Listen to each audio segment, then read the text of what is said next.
nego ga ubiše ga krvnici, kape majka, ne može da porodi, ne može i da ih porodi još za 1.000.000 godina, kao što su krvavi ti krvnici komunisti.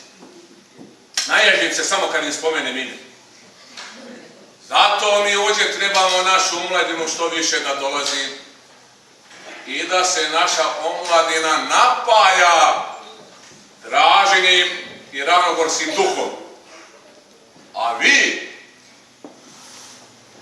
dragi moji oci, kao ovdje govorim već 2-3 godine, ali uzaludno. A sada molim vas da zapišete, uzmite ovoga i papir, zatepete. Da se prenese našem preosjećenom vladiki Irineju.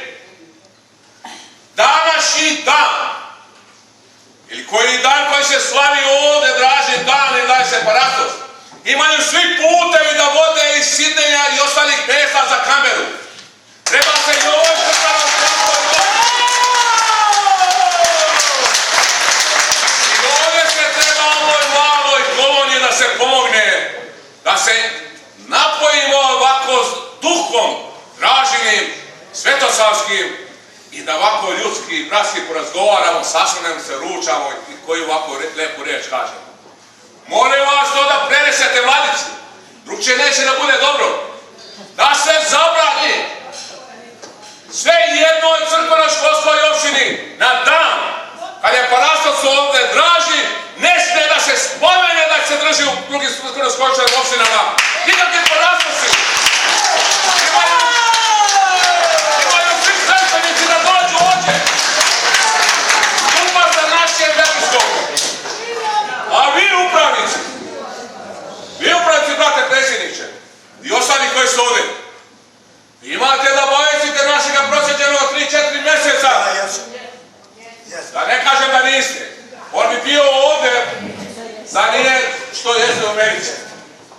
Da se obavesti i da se traži njegov blagoslov i da on bude među nama. Ovo je druga godina sramotno i žalosno je da nema našega episkopa među nama. Nema. Ovo je sramotno i žalosno. Nemoj spomenika. Ali ovo je prva pista koja je podignuta. I ovo je predstavnica od strane i ovdje nam je mjesto svakome od nas i našim suprugama, i našoj deci, i našim kumovima, i našoj braći. I da se ljudski sastanemo i da upalimo zajednički voštanice kao i što danas upališmo i da otpjevamo Vješaja pamjat, generale,